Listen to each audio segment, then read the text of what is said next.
Welcome to the Sharkpreneur podcast with Kevin Harrington and Seth Greene. Kevin Harrington is the inventor of the infomercial, one of the original sharks from the hit TV show Shark Tank, and has generated over $5 billion in TV and digital direct response sales. Seth Greene is the world's first trusted authority on cutting-edge direct response marketing, a best-selling author, and the only 3-time Marketer of the Year nominee. On the podcast, Kevin and Seth interview Sharkpreneurs who share straight talk on what it takes to explode your business. Why do so many businesses struggle while others seem to explode overnight? Do you wish you had the secret to this type of exponential growth? Now, I've scaled more than 20 businesses to over $100 million, and it's not just luck.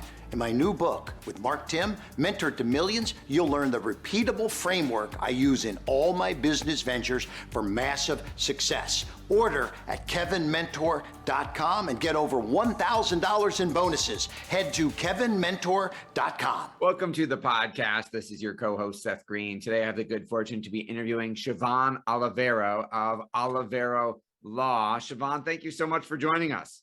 Thanks for having me, Seth. It is our pleasure. Quick disclaimer, while Shiobhan is an attorney, we are not giving out any legal advice on today's podcast, and she is in the state of Florida. So if you are in a different state, please seek appropriate counsel where you are. Quick shout out to financial advisor Robert Lehman, who connected us. Shiobhan, what inspired you to become a lawyer in the first place?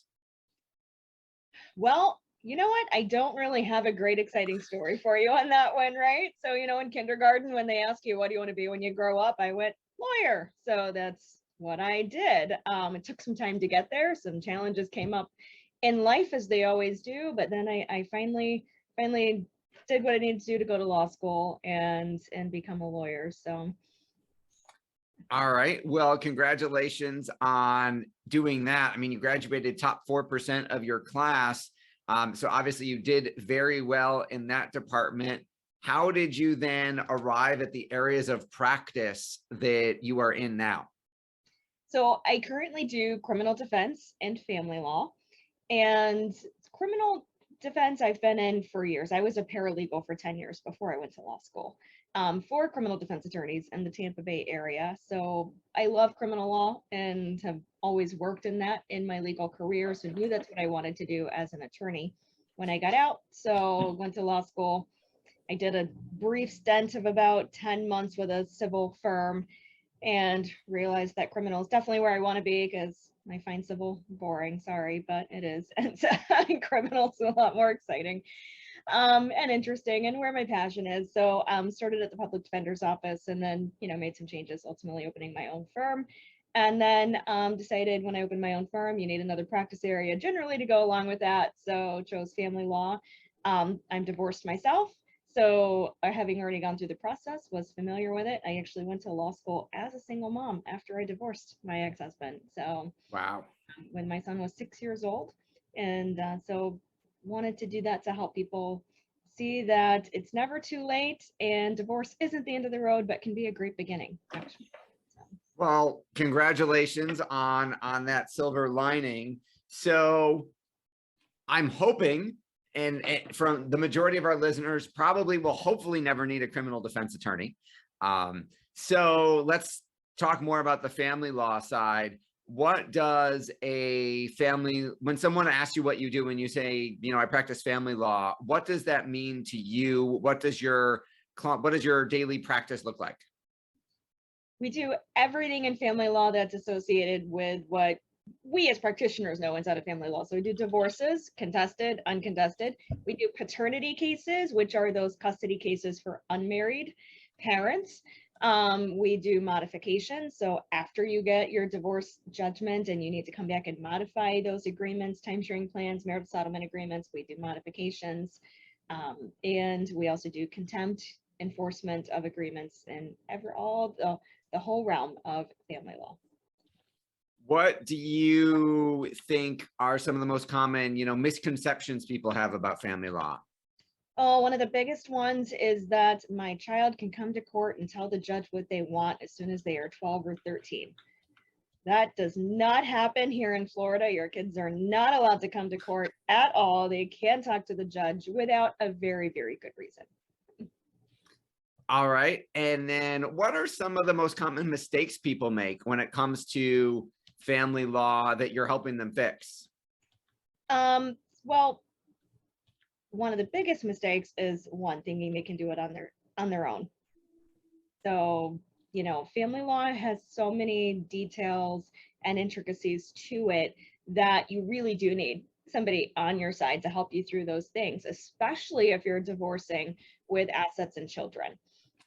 People think they can do it on their own, and it actually is a lot harder and a lot more costly to fix it after the fact when you come back because you forgot about something or didn't think about something inside of the divorce agreement and the custody agreement that you would need to think about, because to come back and change it, Florida requires a substantial unanticipated change in circumstances, and most of our circumstances are anticipated. So if you didn't anticipate them, you can't change it later. So we help work through those issues, especially if you're divorcing with young kids. Thinking about if you're divorcing when your child is 2, 3, 4 years old, thinking ahead to when they drive, college age, all of those things that you've got to think through and what that means inside of a parenting plan. That makes a lot of sense. What are some of the most common questions you get asked? Oh, goodness gracious. Well, we've already hit 2 of them. Do I really need an attorney? And can my kids tell the court what they want? Those are the most common ones that I get. We get asked a lot whether or not they can move away or move to another state with their children. And generally not without a court order inside Florida. Once you go to court and custody orders are in place, the court's going to always be involved generally until your kids are 18. So if you have to move away, then there has to be agreement or a court order in place. And then we just get the standard, what are my options because, mom or dad or the other person isn't cooperating with the agreement. They're not doing what they're supposed to do. And then what are they, what can I do to do that? And then what are the questions that people don't ask you that you wish they would? Oh, goodness. That's a great question.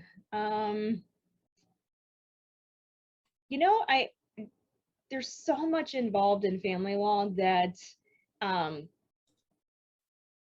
there's just a whole gamut of things that people need to know that they don't realize they need to know. So I'm not sure that I can give you an actual question of that I wish they would ask me about. And what I can tell you is that, like once a month here in the Tampa Bay area, I host a free divorce workshop for anybody that's thinking about divorce, going through divorce, anything like that. And we do divorce from A to Z, legal, emotional, financial things that you need to know in a divorce. And what I can tell you from the responses and the feedback that we get from that is, oh my goodness, there's so much I didn't know. And this is, the beneficial information, because it really is, people don't realize how much is involved in a divorce between equitable distribution, dividing up your stuff. People believe that there's a right and entitlement to alimony when there's not, and there's no right and entitlement to attorney's fees. And so, understanding those concepts and knowing really what you're looking at going into a divorce is really beneficial. What are some of the most common mistakes people make when it comes to trying to separate or discuss custody or separate or split up assets? Putting their emotions in the middle of it. And yeah, we're hurt, we're angry, we're sad, we're devastated, we're all of those gamuts of the emotions, but letting the emotions run the decisions. One of the things, I'm also a certified divorce coach. So from the coaching things, when I'm coaching people and coaching clients, I tell them sometimes, as much as you can, try to think of your divorce as a business transaction. Try, if you can, set your emotions aside, and we are just really literally dividing up your stuff. Yes, that includes your children, but literally and just dividing up your stuff. And that's what we have to do. And we have to set our emotions aside to get to what that division looks like without the emotional aspects in it, because generally the courts don't care about our emotions. They care about the law, and they care about what they can do in the law, and that everything is fair and equitable. How has the world of family law changed since you last went through it yourself personally? Oh, there's been a whole lot of changes in the laws and everything since I went through it. So we used to have, you used to be able to waive child support. You cannot do that anymore. They determine you can't waive child support. It's meant for the use and the benefit of the child. So we have to get creative on those aspects. Go back to another misconception that people think that, to kind of go back to that, is that people think that because they have 50-50 custody, there's no child support, and that's not true, because the guidelines control and all the factors that go into that, which that wasn't a factor when necessarily when I got divorced back then, and I did do the thing that I tell people not to do, and I did the divorce on my own. But my ex-husband had an attorney, so at least there was an attorney involved, guiding the process a little bit. So, but our alimony, the laws of alimony have changed significantly since when I got divorced over 16 years ago. So and all the laws have changed. So they're constantly changing. There's proposals in our legislature right now to change even more things in our family divorce laws. So it's a constantly changing scene that we have to be up to date and familiar with. Absolutely. I know it affected your choice, part of your second specialty on the family law side, but how did going through the process yourself affect how you practice now? Well, I think that it helps because I understand the process. I understand the emotions and the pain and the things that that everybody's going through. And I understand the making the decisions out of emotions and not from, the thinking clearly and making the decisions that we need to make. I understand the, going from having every day with your children to only dropping to 50% of the time with your children, and the pain that comes from that. But I think that helps me be able to work through that with clients to go, let's look at the positive benefits that actually has with it, and let's talk about what that's going to look like ultimately at the end. We should touch on the criminal side. How did that change going from the public defender's office to having your own criminal defense practice? Well, biggest change is at the public defender's office. You don't get to pick and choose the cases. You just get randomly assigned to cases and clients. So I now get to pick and choose the cases. To an extent, I still take court-appointed work on the private court-appointed list, but that is because I predominantly specialize in and do high-level criminal defense. So I represent those facing the death penalty, murders, attempted murders, those facing those significant felony and possibility of life in prison. So, and because they are facing such sentences, they usually have very high bonds or no bond, and they can bond out. So I get court appointed to their cases. But it allowed me to, the public defender's office is great because it allowed me to find the cases that I really love to represent people in, and then I've been able to focus on that since I've gone on my own. You've achieved so much success and you've been doing this a long time. What's your biggest challenge now? Managing the growth of the firm right now from, just from the business aspect of it. We just in 2022 have just had explosive growth already, and we're only in the last day of February. So we just moved offices this weekend. We're getting, more calls than we've ever gotten before, and trying to expand, trying to hire new attorneys. And so really getting all of the systems and processes in place right now to handle the growth that we're having. That's my biggest challenge currently, just from business management standpoint. Your passion is obvious. What do you like best about what you're doing? Honestly, it's so cliche, but I love helping people, right? And the long-term goals of everything that I have is to actually transition myself more into the coaching aspect and coaching people through the situations, even the criminal defense side of things, as well as the family law side of things, because especially on the criminal side of things, people think that once they go to prison, their life is essentially over, and once they get out, they can do nothing, and that's just not true. There's so much that you can do and that you can accomplish, but there's a lot of holes in our system in the criminal justice side. So I want to implement some things to help fix some of those holes when people get released from prison, and then help them become successful on the way out. That makes a lot of sense. How do your family law clients find you? I am pretty much everywhere. So you can find me online on oliverolaw.com. I'm on Facebook. I'm on Instagram. I'm on LinkedIn. I'm on Twitter, but not very active there. I'm everywhere. You can find me, Olivero Law. Just look for us. So. All right. Well, we greatly appreciate your time. We know it's incredibly valuable. This has been Seth Greene with Shiobhan Olivero of oliverolaw.com. Shiobhan, thank you so much for joining us. Thank you.